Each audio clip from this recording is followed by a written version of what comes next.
All right, all right, all right. Welcome in to Toilets to Titles. This is episode number 154. This is week 13 of the NFL season, of the 2022 NFL season. And I'm your host, John Sheps, at Coach Sheps on the Twitter. And I am joined, as always, by my right hand guy, Justin Stevens, at Justin FF _ Justin. What's cooking? Not a lot. I'm feeling festive today, so that's why I've got the colors everywhere. So Yeah. I was trying to liven it up a little bit for you. I know you've been under the weather a little bit Yeah. lately, so thought I'd try to perk you up a bit for the show. Man, you did, definitely. I thought you might have been listening to some Grateful Dead and doing some other things before the show when I saw that background, but it definitely livened me up. And hey, Chris, it is nice to see you, man. It is nice to see you. Long-time listener right there. Chris's video. Shout outs to him. Happy holiday season to you, my guy. And those bright colors in your background, Justin. I put up before I got sick. I put up all the lights on the roof and on the porch and all that stuff. So I'm glad I got that done. We were going to do the Christmas tree Sunday. We kind of held off on that, and we'll probably do that within the next 2 or 3 days. But I'm feeling festive too. We've been listening to Christmas music, and my daughter Dylan is a worrier. She's very worried. She's on the naughty list, but she got her second All-Star award from her school. Like, they get all-star awards for like doing nice things, and like she's Right. been helping with this one kid in school who's got a little extra needs, Yeah. and she helps him at lunch and walks with him online. And I'm like, Dylan, like, people who do that don't get on the naughty list. That's You know what I right. mean? You're not, but then I find myself throwing little jabs at her when she's not listening at home. So I gotta be careful. I'm sending mixed signals. What are you guys doing right now to start preparing and starting getting ready for the holidays? Um. So uh. So my wife has already had me hang up the stockings on the fireplace. She's already halfway filled them. She's letting Santa do the rest, but she always likes to put some in Smart. there herself first. But she's very into Christmas, so we've already wrapped the majority of the gifts that she already bought way ahead of time, and then we're probably going to have more that I'm sure she's going to buy because for some reason she spends more on Christmas gifts for everyone than we do our bills every year. So Well, spread the joy, man. Spread yeah, the joy. she does. She does. She's a regular Mrs. Claus. I'll tell you that. Hey, can you pull up that question from Chris? We got a question there. He's got 3 running backs he's looking at. So Rashad White, Cordarrelle Patterson, and Isaiah Pacheco. And this is a little bit of a teaser into my dudes and duds segment, but I'm going to tell you right now, in case you guys have to leave, which hopefully you don't. My flex play this week for dude is Isaiah Pacheco against the Bengals, and I think in that offense, getting a full workload. That the Bengals are going to be going into that matchup focused. Like, the defensive coordinator's losing sleep over trying to defend the pass. Pacheco is just going to benefit. Of those 3, I think he has the highest ceiling and the highest floor. I think he's the safest play. But what about you, Justin? So Yeah, I just saw that too. great. um, so You know the producers listening in. when it comes to Pacheco, though, you also have to think about the chip on the shoulder routine with him. They just signed Melvin Gordon, or last I heard, they were right on the cusp of it, or they were about to. Whatever. Yeah, he's signed to the practice squad. Right. So he's probably not going to play much this week, if at all. But Pacheco has to be thinking, what do I have to do to keep as much playing time as possible? He's going to play with a little chip on his shoulder. But this is a tough dilemma. Rashid White has been outperforming Fournette.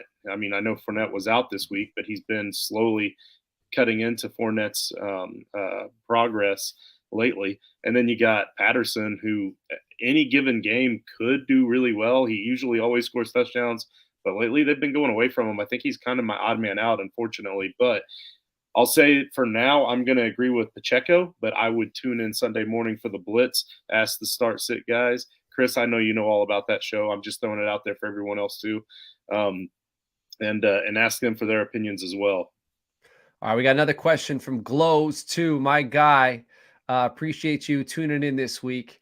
Yeah, Justin, you guys have not wrapped the majority, but Glows, he wants to know, which if you play Fortnite, you need to check this kid out. He knows his stuff, all right, and his YouTube channel is pretty lit. All right, so he wants to know: do you think Tom Brady is the GOAT? He must. He's new to our channel, Justin. He hasn't been around for too long, so he doesn't know your volatile relationship with Tom Brady. So I'll let you answer this one. So just so you know, this is one of my favorite backgrounds. Yeah. So there's that. You got to move. You got to move Yeah. so he can fully Oh, see it. that's Yeah. that's Tom Brady on one of the games where he didn't have enough time to cheat. So because he went out in the first quarter of the first game of the season on that one. But no. So yeah, Glows. You know what? He's statistically probably the most successful quarterback in the league, in the history of the league, and the most Super Bowls, the most winningness as far as Super Bowls go. Sure, I'll hand all that to you, but you can't say GOAT. You can't say it. And there's tons of different reasons why. You can watch our reaction video last night. We got into a bit of an argument over that between like three of us and um, uh, uh, shoot, I'm blanking. The three of us and Jason All right. last night, and I mean, just to put it mildly, like if they swapped teams during their primes back then there's no way Tom Brady wins nearly as many Super Bowls, if any at all. To be honest with you, Swap teams with who? the Colts. Oh, Okay. Peyton Manning. Sorry. Yeah. So obviously, I'm pro Manning. I believe that Peyton is the GOAT, and I believe that if he had Tom Brady's team he had around him, he could have had every bit the amount of success, only without cheating all the time. Yeah. So, I think, man, this would be like, I need to. My son asks me questions like this all the time, man. So he wants to know, who's the best. Who's like, and then every question leads to another question, which is uh-huh. great. But it's also like, I need to really sit down and have like some names in front of me, and so I could spark some memories, because there are so many great players. But off the top of my head, how I feel about Aaron Rodgers. Yeah, I don't think he's the GOAT, but I think Tom Brady's a better leader than Aaron Rodgers. So I think Tom Brady, if you put Tom yeah, Brady with I the can agree with that. Packers, if you put Tom Brady with the Packers, Tom Brady wins more Super Bowls with the Packers than Aaron Rodgers did. Yeah, But if you gave Bill Belichick Aaron Rodgers, it's hard to say that, Brady, what he did, the amount of Super Bowls, it's hard to say that they would match that. But man, like you give Aaron Rodgers a coach that's going to check him and put him in place. And that's also assuming that Aaron Rodgers is checkable, because that there was a fork in the road and he went right. So this is assuming that we go back in time, we put him with a coach and he right, goes left. You know right, what I'm saying? right. And that dude, the skill he has, it's just absolutely incredible. And you look at Peyton Manning, he's like the combination of the two.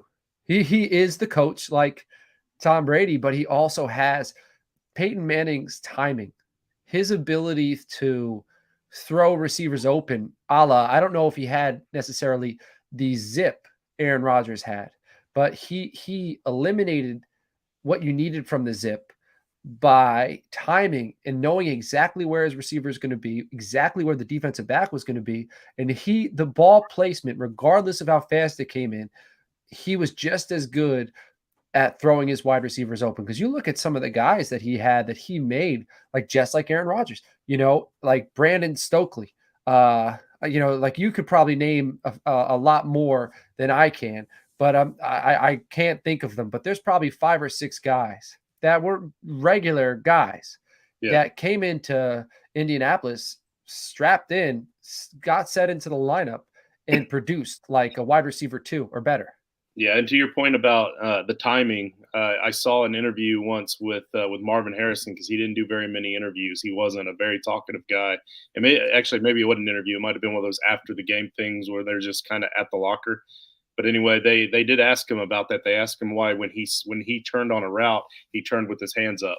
He said, with Peyton Manning, you have to. Yeah. Your hands have to be up and ready because the ball's going to be right there. Trust and discipline. Like that's, so now we're going back to, we were comparing them to the skill set of what Rodgers brings to the table. That trust and discipline is what Brady brings to the table. So maybe my case is Peyton Manning. it's the best of both worlds. But I still love my guy, Tony Romo. I know he's not in the GOAT conversation, No. but you put him on a bet. The Cowboys were a dumpster fire during his career. Not till the end of his dude. You look at some of the players he made famous. Laurent Robinson, cut in training camp, comes to Dallas, 1,100 receiving yards. Next year leaves, goes to Jacksonville, gets a huge deal. You never hear the guy again. Yeah. Dude, some of the things he would do, man. I remember one time he spun out of a sack from J.J. Watt over his shoulder. How about the time the ball got snapped over his head? And dude was a magician. Yeah. So I still got love for that guy. And he's an even better announcer, in my opinion. He's one of the few that I can say I can look forward to watching and listening to him call a game. Man, so I had to make it a Cowboys thing. All right, and then Chris's videos is over here sobbing a little bit. I get it, man. The Bears lost Eddie Jackson and Mooney on the same day, but that's kind of so this is going to segue me into Thursday night. We're doing the second 2023 NFL mock draft of this season. And we did ours about a month ago. So you can go to ToiletsToTitles.com. I think it might have been episode 150. So you can go back and watch it, or you can actually go read this mock draft. Go to ToiletsToTitles.com, go to the mock draft tab, and you can see who we selected for your teams. And if you want to hear the analysis to go to it, you can actually go to that link, and there's a YouTube link in there. So we're doing the second one, and the gang's all returning. So from Toilets to Titles, we got Joe Clark, Jared Gray, who's going to be joining us this time. We got Nino. And then we got Shane Hallam, who's basically like, he's basically in there. We got Brian Bussarge at Deep Fried Draft. He's of draftcountdown.com. Felix Sharp, which is at Sharp Review of Campus to Canton. KT at Leverett_KT. He's of College Football Nation of CFB Nation. And Deshaun at FF_Moon Vibes of Real Ones Production. And man, this thing's going live 8:30 p.m. Eastern. We're doing the complete first round. Shane was on there. He updated the draft order, and this thing's going to be good. So your team lost some players, but there's always promise and hope for the upcoming draft. You guys did very well with Jaquan Brisker, and I think Justin Fields is going to be all right, but you got to protect the guy and maybe get him an alpha wide receiver, because I don't think it's Mooney or Claypool. Are there any other questions, or can we actually continue the show here? No, we can definitely continue. I'll pop them up randomly as we go. Well, I don't mind. That sounded very grumpy. Yeah. Right. Shut up. You've had COVID for the last 3 days. Yeah. You weren't feeling well at all today, and here you are. So I think they understand. Shut up and stop giving me those questions. No, bring them on. I love the questions. Before the show, I'm like, hey, let's be sporadic. Let's, and here we are being sporadic, and now I want to be disciplined, and I can't figure out what I want. All right, however you're watching the show, hit the like and subscribe button on the YouTube, and throw us some comments. That helps the algorithm, and when people search fantasy football or whatever we're discussing, if they search that on the YouTube, then that gives us a good chance for us to pop up. The more you interact with the shows, like, comment, subscribe, that helps us. If you have Apple Podcasts, throw us a 5-star Apple review, because Justin, we don't have one this week. We're all out. Oh, and I thought about going back and reading some old ones and seeing if anybody called it out, and maybe even make a game out of it, but I decided it'd be too difficult to keep track of that. So well, Google us. Or if you have Apple Podcasts, look up Toilets to Titles, throw us a 5-star review, and that's a good way to get into Frankenstein. So it gets you on the show. We're going to talk about it. It supports us, but it gets you into Frankenstein next year. Next year, we're adding 36 teams. So there's a lot of space, and it's a lot of fun. And speaking of Frankenstein, Justin, you have an update on the playoff bubble. Yeah, okay. So this was actually this is mostly for Coach Fry, Kevin Fry, for mentioning this earlier in the Frankenstein chat, because it's not something that I had considered, but it's definitely something that's super interesting, and I'm glad he did. So I have the top 20 in the Frankenstein as of right now. Okay, now this doesn't mean that you're in, just so you know. So the way that the playoffs work, the top 5 seeds go to the division winner for all 5 divisions. And those will go in order of win-loss record between the 5. So our number 1 seed is none other than, I'm sorry. I'm just enjoying this back and forth in the comments right now. So Lori determined last night she's going to try to start up a support group for all the wives of Toilets and Titles, and see if she can't try to get them all in the chat to rip on all of us at once. I think it's like this whole big plan now. So, and with Jason and George, there's a high likelihood that they're going to end up making that happen. Man, if she could get my wife in there, my wife could, like, she's so over it that I doubt she'd even hop in the comments. You know, she's upstairs ignoring I'm even doing this. So for those of you out there, I am old school. I'm a pen and paper guy. It took Coach. It took you like 6 months to teach me how to use Google Docs. I swear. So our number one seed is none other than Wolfman Coverage, Coach Sheps himself, as of right now. And then Fusion, Joshua from Fusion, Demonic Infusion. Hey, wait, can I say something on air? Yeah. If I win, a percentage of the winnings, or no, not a percentage of the buy-in, go to a charity. I believe it's 50%. I don't know what it is. It's a percentage. It's in the bylaws. So I'm already going to announce if I win. It's going to go to St. Jude's Children's Hospital. Cool. If I win, I'm going to donate my entire winnings. So on air, if I, and that's not to guilt anybody. It's, like I'm putting it out there. If I win St. Jude's Children's Hospital, entire winnings, that's where we'll go. But go on. Go ahead. So I was going to do the same thing, but that's easy for me to say because I'm not anywhere near this top 20, and I'm not going to make the playoffs. Yeah. But those are our top 2 seeds, and the top 2 seeds in the Frankenstank are the only 2 that get a bye. So you would automatically be into the second round. So seeds 3 through 20 will have an 18-team battle, and you guys they would battle it out for the next 6 spots. So the top 6 out of these 18, so the top 33% of these 18 teams would be fighting for the second round playoff spot. And that's the other 3 division winners first. So Balrog, Dr. Jekyll and Mr. Heisman, and the abominable snow person, Alex.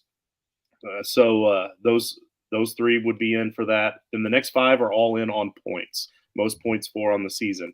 And that's the Headless Horseman, Fenrir, that's at Pope's FFH, Mummun Ra St. Brown, Dracula, and Rich's boy, the Crypt Creeper, creeps in there at number 10.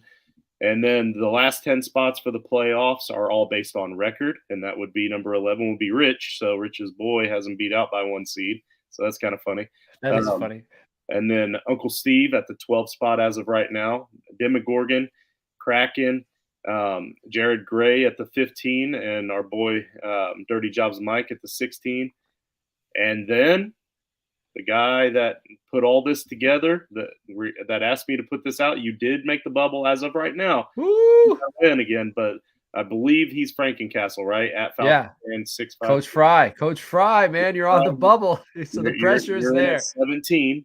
Then we got number 18 is Bigfoot's Little Toe Beaners. That's our D2D Dungeon Master. Wait, I got to tell you a scenario that's going on with Coach Fry, and he's stressing about it. This is the second time all season that he has faced somebody who is coming off of setting an illegal lineup and not using their card. So not submitting a good lineup and not using their card. So he's facing somebody who's got the Dracula card and now is going to be awoken because, they messed up last week. So he's afraid that this person is now going to be out for blood, essentially, and is going to use the Dracula card, and he's going to lose to somebody who's failed to submit a lineup the week prior. Bad luck. Or maybe you've gotten lucky and they just don't really, they haven't seen the rule on what the Dracula card is and they're too embarrassed to ask, or they don't really care and they've forgotten about it and they don't even really know what it is. Right. Like they just wonder who that quarterback is that they're not starting every week. Yeah, he's stressed. He's stressed. So we're wishing you good luck. So sharpen your stakes. 18 is our D&D Dungeon Master, Zachary Barrett, Bigfoot's Little Toe Beaners. 19 is a former champ of the Frankenstank, Toxic Avengers, Mike Jernigan. Oh, year 1. Yeah, yep. And then Boogeyman is number 20. Now, again, I want to emphasize what we said a few weeks ago. Just because you're and this doesn't mean you're out of the playoffs. Actually, let me finish that point first. Everybody that's currently in the top 20 all have 8 wins. Nobody in the top 20 has 7 or less. It was exactly 8 wins was like kind of the cutoff. So if you currently have 8 wins or more and you get a win this week, you're probably going to be in, unless I'm missing something somewhere, which I don't think I am. So if you have 8 wins right now or more and you get a win this week, then you're probably just in. If you have 8 wins exactly and you lose, then you have to hope that anybody with 7 wins that wins has fewer points for than you do to help make sure you lock in your spot, because the tiebreaker is points for. If you have 7 wins now and you win, you have to hope that anybody with 8 wins that loses has fewer points for on the season than you do in order to help you get in. This is I chaos. didn't see anybody that had 6 wins or less, or even 7 wins or less, that really had a shot at getting in on points after this week, unless they have like 6 players go off for a hundo, which wouldn't be totally impossible in Frankenstein. Yeah. Not impossible. I want to emphasize what I said a few weeks ago about just because you're not in that top 20, if you do not make the playoffs in Frankenstein, that doesn't mean you're out of the game. Okay. We still haven't put together exactly what the prizes are going to be, but I'm sure there's going to be hats involved. There's going to be free entries into Frankenstein next year involved. I have an idea for next year, something we can add to the rules where these winners of these consolation prizes maybe get an extra monster card, but I don't think that's fair to do that this year. But we might add that in the off season. You notice how I paused and kind of waited for your reaction to see first how dirty would that be? But maybe we could even say the consolation winners get to choose what their draft order is next year, because that's not that big of a deal. But I don't know. We'll think of something. We're going to throw in some prizes, but there will be 3 consolation brackets. As of right now, the last bracket is going to be my funnest bracket. It's going to be any team with 2 wins or less. Of course, you're probably going to have the best prize because we feel bad for you. But then there'll be 2 other consolation prizes in the middle. We got to check the bylaws too, because we put in a bunch of payouts. Like when we start calculating, like somebody's going to get paid out who had the worst luck, who was the first person to get a full lineup, like quarterback, running back, wide receiver, tight end, flex, stolen. I think the first one actually just happened this week, and there were like 3 or 4 of them. Man, so we'll have to figure that out. Yeah, we'll figure it out. Yeah, we're for the people. But we got tons of payouts in there too. So besides what you're putting together, I'm sure we thought we didn't go too heavy into this, but we did think about ways. So we're going to add more next year. Justin's working on this, and essentially, if you're new to the show, like, to tie this all up, to make this interesting for those who are new to the show, this is our baby. It's our monster. This is our 3rd year of doing this league. And it was year 1, it was 14 teams. Year 2, it was 36. Now, now we're what, 60 teams, I believe. Right now. Yeah. So like, and then we're going to 96, and the rules are crazy. And right, I already asked the guys in the chat, because there's a league chat. So there's 60 of us in there. Who wants to come on after the season? Because we're going to do an episode recapping last year and then brainstorming for next year, what we want to add. And me and Justin, the guys at ToiletsToTitles, we've been brainstorming already, man. So yeah, Tormat's in here, man. This conversation's excellent. The guys love the idea for hats, and me and Rich are working on that currently. And Joe just got in, man, off the roller skates. Dude, not that Joe, that Joe too. I'm talking about Joe Clark. Joe Clark was down in Patterson, New Jersey, with the running through town with the American flag after the Americans won that soccer matchup in advance. But Joe what is he saying? Don't worry about it. I'm trying to find another comment. They went on for a while about best quarterbacks. Actually, I'm just going to start fresh now. Here's the most recent. We'll just go from there. All right. Excellent. All right. Justin, you want to briefly, like, we're like 13 weeks into the season, so people should be familiar with the show schedule, but you can briefly touch on it before we move on. Yep. Monday nights, we record an episode that drops typically on Tuesday mornings to our Patreons only. A lot of different content in there. Tuesday nights, it's the flagship show right here with John and I. Following the flagship show is H2H, the IDP show. Wednesday mornings, Down Under Dynasty, Wednesday evenings, 8 p.m. Joe Knows, NFL content show, and then a little bit evening on Wednesday evenings at 10:30 is the gambling show. That's T to T After Dark. Um, Friday nights, TGIF with myself and George. We're looking to try to go early or possibly get a fill in for me if anybody's out there watching, because I have a meeting that popped up Friday night. Saturday nights, a dash of DFS at 9 p.m. and Sunday mornings, the Blitz, 10:30 for all of your start sit questions. All right. Did you mention dollars to deuces? Because Rich put that down in the chat. So that's Wednesday nights. That's 10:30 p.m. That's the gambling show. He probably mentioned that. Rich. Yeah, I did. Rich, That's the yeah. TBT After Dark. That's what you guys are known for now, Rich. That's what you wanted, and that's definitely what you deserve. Jason and George are driving me bananas with the name. No, the Toilets to Titles was a show before it was anything else. Yeah. Toilets to Titles is a show. And then we created a website named after the show. And then we added other shows to the network. Everything is named after the show. The show came first. So you can just shut up. It's George. George is talking about constellations brackets. I think he meant consolation bracket. The only he might have typed that because I probably said it too. Yeah. So these guys. All right, I'm done. Right. I'm not addressing this any longer. It's very simple. I need to work on this one, Kevin. I got to work on it. We need it. We need it in our lives. Steve says probably not going to happen. Okay. Well, I'm sorry, Kevin. I tried. Yeah, we could get Steve and Gavin on a show. Oh man, that'd be a great show.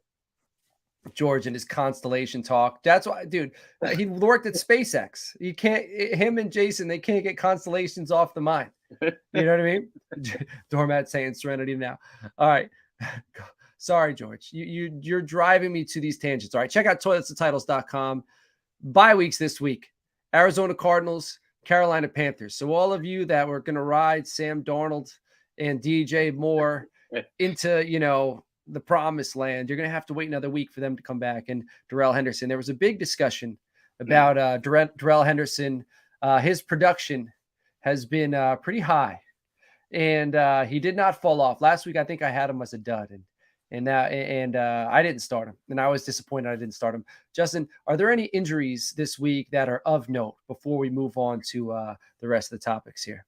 No, but I want to throw out a quick little. So you just mentioned something about DJ Moore, riding him, hoping to ride him into this matchup.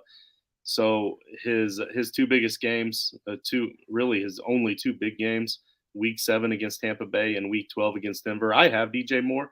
Guess which 2 weeks were the 2 weeks I benched him? Yeah. Yes. Yeah. All right. So yeah, on the injury front, so there were several not big injuries as far as serious, but big names that got hurt this week that could be an issue. Unfortunately, we scoured high and low right before the show, and George and I couldn't really find anything. George updated the doc, and I was also looking online. We couldn't find anything of any real significant updates up to this point, other than, stay tuned. So make sure you tune in on Friday night for TGIF. And we're going to update you on the big names like Aaron Rodgers, Najee Harris, Josh Jacobs, Elijah Mitchell, CMC. There were so many more as well. But again, all kind of small, sort of insignificant things as of right now. We'll let you know just how significant they are on Friday. All right. And Joe had a question. Are we doing the MFL playoff league again too? Yes, we are, man. So I don't know what the buy-in is going to be this year. We did winner take all last year. I think it might have been $10. Maybe we'll do $15. So last year you paid for all the T to T guys to do it. So I think this year you do that again and we go 25. Yeah. Well, I'm thinking this year, yeah, that was the Christmas present or something. But that was. We've got a better one coming this year. Yeah. So I'm thinking, maybe this year we'll add $5 to whatever, and we'll put $5 towards charity, and then the rest will go winner takes all. And the way it works, so I'll send out more details or verbalize more details as we get closer to the NFL playoffs. The way it works is all the teams in the playoffs every week you don't do a draft. You just submit a lineup. And once you choose a player and put him in your lineup for that week, he's out. You can't use him again the rest of the playoffs or Super Bowl. And the Super Bowl is the last week. So you have to be decisive and you have to kind of predict what the matchups are, who's going to win, who's going to advance, so that you save yourself players for the Super Bowl. So we will definitely be doing that. So that is a great question. Another thing we're doing, I think, did you enjoy the squares? Were the squares a good idea for Thanksgiving? We filled them up. Yeah, You know, they were fun. I mean, it gave us something to talk about at Thanksgiving dinner too. Uncle Steve and I were watching the numbers, and Joseph Clark, you mind your tongue, young man. yeah. Well, so we're bringing this back to you. Christmas Eve. It's not the 8:30 game, it's the 4:30 game, but I'm hoping they flex it to 8:30. Cowboys Eagles, $5 squares. All right, so we're gonna do this again, full payout like we did Thanksgiving. So $5 Christmas Eve. I'll start setting up the squares probably next week. So all of you that are interested, reach out to me, and I'll make sure to send you, an image of them, and so you could pick your numbers, and we'll go from there, man. And we will have some fun. Justin, why don't you tell everybody about the Patreon? Patreon.com/ToiletsToTitles. We have several different tiers there. $3 gets you into the Discord chat. $5 is early access to that waiver wire episode that we mentioned earlier, and also an invite to this coveted Frankenstank Listeners League that we've been talking about. $7.50 a month gets you a cup of coffee at Starbucks, or it can get you one-on-one draft advice or DFS advice from anybody on the team that you want. $10 now gets you a free entry into the Frankenstein. That's kind of a value pick right there. So, and also the higher the Patreon, once in a while we'll kick you out a little bit of an extra surprise, maybe a T-shirt from time to time. Uncle Steve's gotten some nice gifts from us in the past, so he's been our longest running Patreon with Rich. So $20 gets you the one-on-one roster analysis and a 30-minute episode about your team, or your league, I should say. Yeah. So and you would send us the details on your league, maybe a link. We could check it out. We can look up the transactions over the last year. You could give us an angle, how specifically you want us to do it, and we will do an episode and we'll air it on the channel. Like, everybody who watches Toilets to Titles will be able to check out this episode about your league. So if your league's great, sign up for 1 month and then cancel after the month, and we'll do the 30-minute episode for you. Or just continue to support the show. Or if the $20 after the episode, if you want to downgrade to $10 or $5, that's cool as well. So I'm kind of teaching you how to job the system, but that's the way to do it. And I think Frankenstank was 15 or 25 or whatever it costs. It's more than $10. 25 for Frankenstank. Yeah. So it's by essentially you're 2.5 months into Patreon at level 4. Your Frankenstein entry is paid for right there. So, all right. So, what is this? The show is Titles. Yes. Dudes and Duds and Turtleheads. Yes. She's a T2T fanatic. She gets it. Lori gets it. The Flushies. I envision, so George is saying we should do an awards show at the end of the year. We can call them the Flushies, and we I enjoy. actually somewhat put something like that together at the end of the first season. Do you remember that? I don't refresh my memory. I don't think we ever really went live with it, but it was an idea that I had, and I even called it the Flushies. It's a great name. And then I was gonna have like some bad awards too at the end, and I was gonna call them the Floaters. but I had a few ideas written down, like best predictions and all that. It ended up leading into the bathroom board bets that you came up with, where we place bets, and at the end of the season we go over who did the best of what. So the Flushies are definitely something let's run with it. And I envision like having rolls of paper towels, and toilet paper, and like throwing them at the face of the person who wins the Flushie. Like if it's so and so, you just throw it, and that's what they win. Roll of toilet paper. So we'll have to brainstorm this idea and hopefully come up with something better than I just did right there. Uncle Steve is taking 5 of those boxes. Okay. And Kevin Fry likes the Flushies. And all right. Games of the week. Last week I took Packers at Eagles, which was, I couldn't watch because I was sick. I went to bed very early. 33-40, 7-point differential.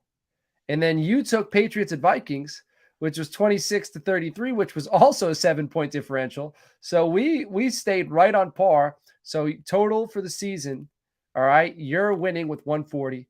I am trailing with 142. So this is, dude, I feel like every year, I don't know how we managed to stay very close until the last week of the season. And I think last year we even rolled it into the playoffs. So we should probably decide that now. So Of to make it course, let's fair. do it. Well, how about this? If one of us is up by 18 plus the last week of the season, it's over. And also, Do you think we should adjust that number? let's just make it an even 20. It'll be easier to remember. You don't think that's too much? Uh, uh, All I right, don't, 20. So 20. 20 is the number. 20 is the knockout punch. all right. And then if we have to continue it into the playoffs, then the guy that's in the lead for the Super Bowl gets to choose his Super Bowl team, and the other guy Deal. gets stuck with the other one. Deal. I All like right. it. All right, I like it. So what's your game of the week this week? This week I got the Titans at the Eagles, a couple of number one teams in their divisions, a couple of pretty evenly matched teams, in my opinion. I think one of them obviously has a far better quarterback, but both of them have pretty solid defenses. And if they're trying to, I feel like both teams will probably try to create more of a running style offense for this particular game. So a whole lot of running, a whole lot of defense. I think it's going to be a gritty game. So it'll be fun to watch, and you now have several fantasy options to choose from for the Eagles, and then you've got AJ Brown and even Tannehill's been playing really well. Derrick Henry for the Titans. So there's a lot of names, a lot of fantasy names in this game as well. All right. All right. So George said one of us is going to get the Dolphins and the other person gets, it doesn't matter. So George is planting his flag still. The Dolphins are in the Super Bowl. And I think it's the Niners from the NFC. I think the Niners are going to heat up and no one's going to want to face them in the playoffs. So, all right. My matchup for this week is also a 1 p.m. matchup. And I got the Browns at the Texans. And this has potential to absolutely ruin my points total, because the Texans they have one win. That's possible.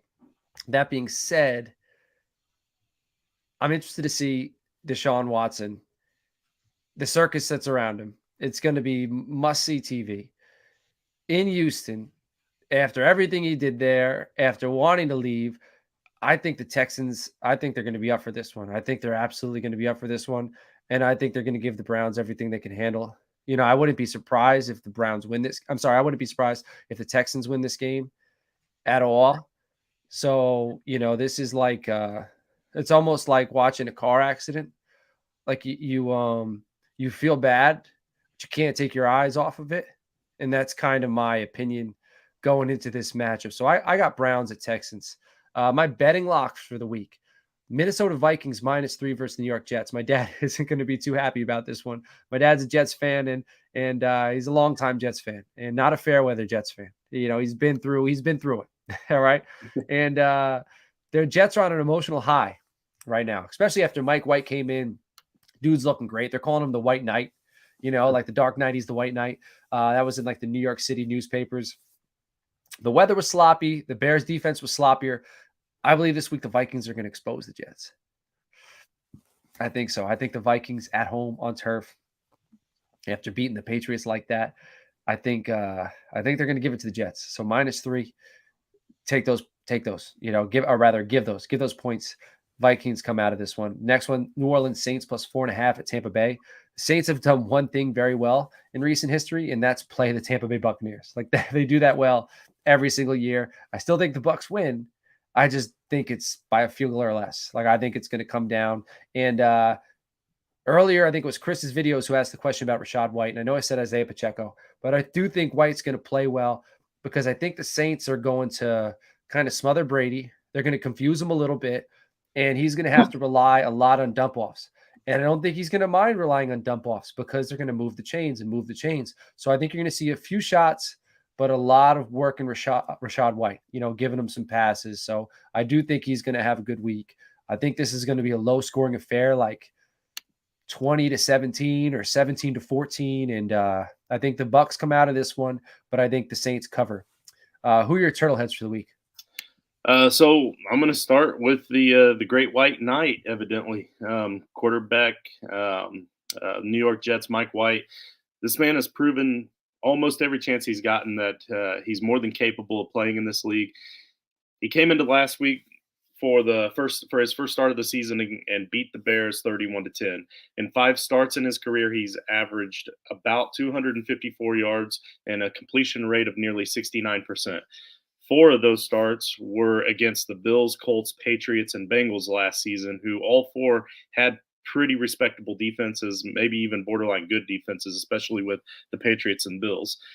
Um, so he has 2 rough games down the home stretch in week 14 and 16 against Buffalo and the Jaguars, who are both 8th against quarterbacks. Otherwise, he faces the Vikings, who are 25th, the Lions, who are 29th in week 15, and the Seahawks in week 17, who are ranked 22nd against quarterbacks. There are some very favorable matchups with the 2 tougher ones mixed in combined, but he's going to have to force the ball in what I can kind of envision to be kind of a neutral game script, maybe even a negative game script whenever it comes to that inconsistent backfield as well. There's just a whole lot of situations where they're going to have to throw the football. Let's see, for dynasty purposes also, he may be one of the few guys out there that may be earning a shot right now for a spot next season as well. And then Michael Gallup, your wide receiver for your Dallas Cowboys there, Coach. Gallup snap count and improvement or an involvement into this offense has risen every single week. He's up to 76% snap count. This past week, he ran 29 routes on Dak's 30 pass attempts. So Dak went back to pass 30 times, and of those 30 times, 29 of them, Gallup was out there running a route. So they're only utilizing him whenever they know that they're going to have to throw the ball. In my mind, last week, from this point forward, you're probably only going to see him with about 85% snap count for the rest of the season. He's no longer on a snap count, and his 5 catches for 63 yards, about 12 and a half yards per catch, is proof that he is 100% and out there ready to go now. Looking at his previous opponents this season, looking at the Cowboys' previous opponents this season, they're not afraid to throw the ball regardless of their opponent. But if you want to look at the numbers for the matchups upcoming, which is what I usually like to do, what are this team ranked against wide receivers and that sort of stuff. So this week he has the Colts. Now Indianapolis is number 1 against wide receivers, but we also haven't had a real current update on one of those big stars I was talking about earlier, Kenny Moore. He injured himself on Monday night. I believe it was his shin against the Steelers. And without Moore, that number 1 ranking very easily it just may as well be number 20. Week 14, the Cowboys face their in-state foes, the Texans, who are 6th against wide receivers. But Texans are typically only pretty good against wide receivers because they're in situations where the opponents are kind of running the clock down for most of that second half. So this could be a questionable start for Gallup. I will admit that one. But in weeks 15, 16, and 17, your fantasy playoffs, Michael Gallup will be facing the Jaguars, who's 24th against wide receivers. Philadelphia is 10th, but again, division foe. Neutral game script, maybe even negative game script, may have to throw the ball a lot. And then Tennessee, who's 31st against wide receivers. So also, all teams that they will need to throw. Never mind. That's it. That's all I got. I don't need that last line. All right, I was going to say Gallup has shown over the last like 2 or 3 games that his hands, Dak has thrown him some pretty poor balls, like outside of a normal human being's catch radius. And most NFL players aren't normal human beings, they're superhumans, right? And this guy, even though it's out of his catch radius, like going across the middle too, like on slants, reaching up, snagging balls, coming down with them like vice grips for hands. Those are back. The reliability is back. The only thing that's missing that I expect to come next is the vertical ball. the stop and go. Like that was, we would hit you with a Gallup stop and go like once a game.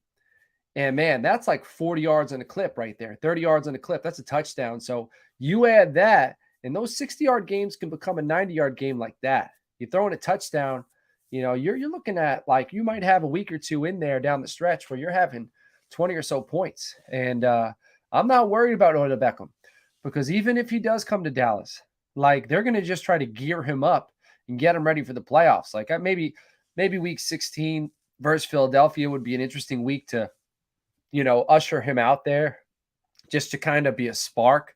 But maybe that's my prediction. But he really ain't going to be playing. You're muted. Go ahead. I was going to say if they do end up signing Odell Beckham, then he'll probably have to take a train to the games. Yeah, I know. Jerry will fly him on his private jet. They'll work it out. All right, dudes and duds for the week. So I like it. I like Michael Gallup. I'm glad to see he's back there. All right, dudes, man. Trevor Lawrence at the Detroit Lions. He's coming off his best statistical outing of the season against a much tougher Ravens defense than one he's going to be facing this week. The Detroit Lions, their defense is allowing a league worst 24.6 points per game to opposing quarterbacks. So ride the Trevor Lawrence wave, all right? And then Justin Herbert at the Las Vegas Raiders. He's another dude. Sign me up for Herbert as a dude for the next 3 weeks. Like, put it in. Next week, rinse, repeat. Next week, rinse, repeat. He'll be facing the Raiders in their 30th ranked passing defense, followed by the Dolphins in their 31st ranked passing defense, which I just saw that game got flexed next week to Sunday Night Football. So that's interesting. And then after that, he'll be facing the Titans in their 26th ranked passing defense. So we release our patron exclusive. That's another thing you get when you're a patron member, patreon.com/ToiletsToTitles. Weekly, you get a 15-minute episode where we all work on different parts of running a franchise, like dynasty, redraft franchise, running a fantasy team. All right. And like we can tell you guys to trade for, guys to trade away. Like if you're in dynasty, guys to trade away, waiver pickups, single quarterback league, weekly, bye week starters, weekly bye week defense and special team starters, like all stuff like that. And one of my trade for was Justin Herbert. That's going to cost you a lot. But if you're holding pieces to make that run, now is the time to go ahead, go all in a super flex, not a single quarterback league. In a super flex league, go all in, get Justin Herbert, because especially if you're on the cusp, if you're on the bubble like Coach Fry is in Frankenstein, this dude is going to crush it over the next 3 weeks. All right. I love the way Keenan Allen looks slow, like dirt slow. And I traded for him in a few leagues as a Cooper Kupp replacement. And I'm kind of not feeling too good about that right now. But dude, didn't matter. Look at DeAndre Carter. Like they're finding, he's finding ways. He's finding guys who are Josh Palmer. Like they just look younger and more spry, more athletic, and they're making it work. So Justin Herbert, he's a guy to buy right now. He's a dude this week. Dalvin Cook versus the New York Jets. The Jets defense is just outside the top 10 fantasy points allowed to opposing running backs so far this season. That being said, Cook has had his third best game of the year against the number 10 ranked Bills defense. So do with that what you will. The game script should dictate a heavy workload for Cook. I think this game, you're going to see a lot of Dalvin Cook. All right, Dameon Pierce versus the Cleveland Browns. It seems as though Dameon Pierce, he hit that dreaded rookie wall. Like, if you ever heard of it, you know what I mean? Like the rookies, they're doing well. They hit that wall. He scored a measly 6 total points combined over the last 2 weeks. Not good. This is going to be an emotional game against a terrible rush defense. And this is a rookie running back who's going to look over on the other sideline. And he's going to see Nick Chubb over there. And that's one of the top 3 running backs in the NFL right now. Like, dude is built like to play and excel at the NFL level at running back. Like, put his film on when you want to teach a young man how to play that position. He gets to see that. Dude, he might model some of his game after Nick Chubb. So I think he's going to be up from the emotion of this game, and then seeing Nick Chubb on the other sideline, start up Dameon Pierce versus the Cleveland Browns. A.J. Brown versus the Tennessee Titans. Brown has been rather quiet over the last few weeks, but I expect the Eagles' game plan this week to rely less on the run and more so on attacking the Titans and their 31st ranked passing defense. This week will be the 3rd time, which is surprising, that A.J. Brown has topped 100 receiving yards so far this season. So I would, when I looked at his numbers, I thought he had more than that, but he's only got 2 so far. So this will be the 3rd time he tops 100 yards. Zay Jones at the Detroit Lions, man. Zay Jones, we see you. We at ToiletsToTitles, we see you. You absolutely went off last week. It is about time we gave you your flowers. You scored 27 points last week the hard way. All right, no touchdowns, 11 receptions, 145 yards. It seems Lawrence is heating up. I'm stacking Jones. I'm stacking Lawrence this week. Next, George Kittle versus the Miami Dolphins. Look for a bounce back performance from Kittle, who faced the Saints in the league best defense against the tight end. This week, there will be plenty of scoring, and I expect Kittle to be on the receiving end of quite a few targets from Jimmy GQ. Excuse me. Next, Isaiah Pacheco at the flex at the Cincinnati Bengals. I teased this earlier. Pacheco has been the beneficiary of playing in an offense that makes defensive coordinators have nightmares. I said that. I'm going to say it again. I like this matchup this week against a middle of the pack Bengals defense, and I believe he's the ideal flex play with a high ceiling and a high floor. Very safe there, right? My duds for this week. What are we giggling about? What the hell's going on down here? There's lots of giggles. No, I like it, Coach. You're making me happy. All right, I didn't know if there's something going on in the chat that I need to be privy to. No. I like that comment where you said, and I'll say it again, and then you said it again. I thought it was comical. Thank you, appreciate it. That's good. I just wanted to know if I was missing out. I have FOMO. All right, full on. That's why I couldn't take the night off. You know, I can't miss out. All right, duds. Kirk Cousins versus the New York Jets, which is surprising because I said the Vikings are going to win. But remember, I did say it's going to be Dalvin Cook heavy. All right. I think the Vikings beat the Jets. I think it'll be more on the play of their defense as well as their running game. Sauce Gardner, though, versus Justin Jefferson. Must-see TV this week as well. Like, I can't wait to watch that matchup, man. These 2 young studs going at it. My next dud, Deshaun Watson at the Houston Texans. This homecoming will not be a welcomed one. The Texans will be up for this one, and their defense that has allowed the 3rd fewest points per game to opposing quarterbacks so far will have Watson ready to leave Houston ASAP again. All right, next, running back, Saquon Barkley at the Washington Commanders. Man, I had him as a dude last week. I thought he was going to bounce back. Something's up. Something's up. He's had a few decent matchups over the last 2 weeks, and he failed to deliver. Like Thursday, Thanksgiving, Dallas Cowboys run defense, you know, especially like the Cowboys didn't really take it away until the second half. The Giants could have relied heavily on him in the first half, and things could have won in their favor. I don't know why they didn't. You know, it's something's odd, man. Barkley and the Giants will travel to Washington to face the Commanders defense that I expect to be more ready to defend Barkley than ever after facing the Falcons. So I'm saying the Falcons got Tyler Algier. They got Cordarrelle Patterson. So I know they're not combined, but they each do something different, which Barkley does himself. So they face that kind of multi-dimensional backfield, and I think that prepares them to face a guy like Saquon Barkley. So I think they're going to be able to handle him this week. Jeff Wilson at the San Francisco 49ers. Last week, Wilson faced the league's worst run defending defense and came out of the matchup with just 11 PPR points. This week, Wilson heads to San Francisco, where he's from, to face the second ranked run defense, as well as an opposing coach who knows the ins and outs, strengths and weaknesses of the Dolphins run scheme. So if anybody knows how to stop this guy or stop that run game, it's Shanahan. It hits the 49ers. Like they know how to do it, man. Next, Keenan Allen at the Las Vegas Raiders. Last week, Allen showed us that the phenomenal hands are still there. He had the pretty good catch. His foot was just a little bit out of bounds. Not pretty good. It was a damn good catch. But he looked to have lost a significant amount of burst, man. He just looked slow. In short, Allen has looked old and slow, and the Chargers are doing a good job of spreading the ball out to the rest of their wide receivers. CeeDee Lamb at the Indianapolis Colts. All right. So this is if Kenny Moore plays. All right, but this is partially an attempt at a reverse jinx. So excuse me for that, Justin. The Colts defense does have the ability to shut down opposing wide receivers, though. They are allowing a league low 25 points per game to opposing wide receivers. That being said, it is a practical attempt at a reverse jinx. All right, next, dud, tight ends. Both Buccaneers tight ends at the New Orleans Saints. Brayton Otten combined for a total of 4 PPR points in Week 12. This week, they have a much tougher matchup with New Orleans Saints, who are giving up a league best 7.7 PPR points to opposing tight ends so far this season. And the next one, before I read this thing from Rich, Terry McLaurin at the New York Giants. I think this matchup against division foe New York Giants will be one that is a low-scoring affair. This will be the 3rd week in a row that Terry fails to score 10 PPR points or more. So, Rich, all right, with Coach saying Watson will be a dud, do I roll with my other dud, Mariota. Man, I think Mariota's got a good matchup this week. You know, I'd consider it. You know, they're going up against the Steelers. Steelers pass defense is terrible. They're indoors in Atlanta.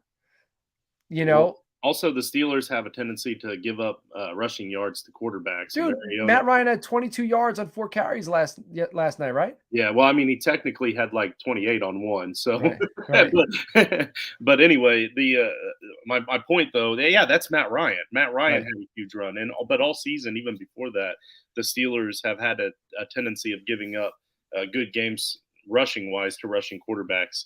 So Mariota is more than capable of getting you points that way too. All right, we got to wrap this thing up because we got head to head coming up next, and those guys are chomping at the bit to get on there. But full disclosure, if Aaron Rodgers is out, I'm considering picking up Mariota to start him in a 1 quarterback league. Another thing, I have these helmets sitting next to me. Plug here. This is Jackson Smith Najigba. You got COA, Certificate of Authenticity, right there. This is Garrett Wilson.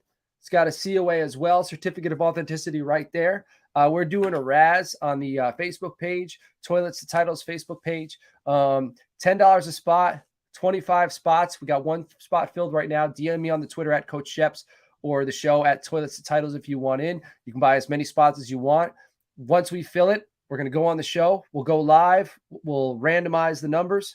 You pick a number, and then we'll randomize who won. I think we'll do we'll roll the dice 3 times, and the person whose number is up the 3rd time, you get both helmets. So you get both of these Ohio State helmets, man. So Garrett Wilson just went off, and Jackson Smith the Jigba, he's going to be a beast next season. So I wanted to get that out there. So if you want in, reach out to us at Toilets Titles or again at Coach Shep. So Justin, slow your roll or you're all in. Go ahead, my friend.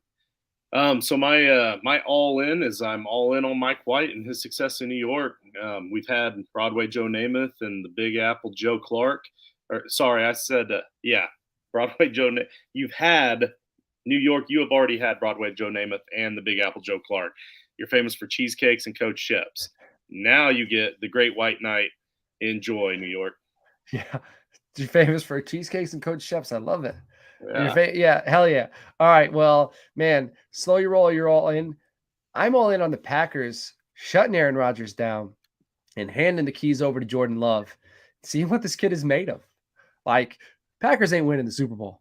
It ain't happening. You know, they've had a few ups, they've had a few downs. They ain't winning a Super Bowl. Shut them down.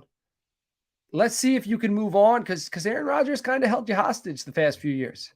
And he might be the reason Devontae Adams is gone, and not because they didn't get along, and maybe they didn't, but that was never the vibe. But financially, they had to choose one, and maybe you could, set yourself free if you see what you got from Jordan Love. So I'm all in on that, man. I have a bit of a fear of this because, like, for the last 5 years or so, like, maybe not last year or even the year before, but in the previous 5 years, probably, I've always looked for ways, hoping that the contract would fall through or they wouldn't agree to a contract so that Aaron Rodgers could finish his career in Indianapolis. Now my fear is with the pattern that we have with all these old washed up quarterbacks that they're going to actually do it. Man, I don't know. I think he's still got it. I just think the team was terrible this year, but I think he had something to do with it. It's not terrible. The passing attack is not very because they beat the Cowboys. So they're not terrible. They're just not it's not ideal for the success. But I mean, Jordan Love, let's see if he can be successful. And then maybe it is Aaron Rodgers. We'll find out if they're all in on what I'm all in on. Justin, this time last week, what was your prediction last week? Last week, my prediction was that Jeff Wilson Jr., T. Higgins, and Foster Moreau are all guaranteed to score a touchdown and finish as top 10 in fantasy in their position this week. I didn't go back and double check the top 10 thing. I don't think that happened, but they all 3 did score a touchdown at least. But actually, that might have put them. No, I think Jeff Wilson was still a little short. Yeah, he only had 11 points, but like George said, he sat in the second half, but he was banged up, but he wasn't top 10. Yeah, so all 3 of them did score. I mean, it was good enough that if you bet those 3 touchdowns on a parlay, you should have won some money. Shoot for the moon and land amongst George Reed's constellations. That's all you can do. All right. my this time next week, last week was this was the most fun we had watching football on Thanksgiving in quite some time, with the Bills at the Lions, Giants at the Cowboys, Patriots at Vikings, and they were all one possession games at the end. And I think they were fun. They were exciting. Like, if we get competitive games every Thanksgiving, that would be phenomenal. But I will tell you this. I was sitting at Thanksgiving for the first quarter because I had to leave early because Emmett was sick. And I'm sitting there because I live in New York with family members who have probably watched 10 minutes of football all season. But because the Giants are on and it's Thanksgiving there, everyone's in there cheering for the Giants. And I couldn't wait to get out of there. So I hate that my son's sick, but I was so happy that I got to leave and got to watch it at home. Yeah. Because I'm not good. I am not a good, like, in that environment, I cannot keep my composure. And it was an out. It got me out of there. But anyway, what's your prediction this week for this time next week? I'm gonna roll with the theme because I had a lot of fun looking for those guys, and I feel like if I can get on a bit of a roll here, I'll start having Nate bet some parlays for me. But we'll see. I think this week Nick Chubb, AJ Brown, and George Kittle are all the deadlocks to score this week and finish in the top 10 at their position.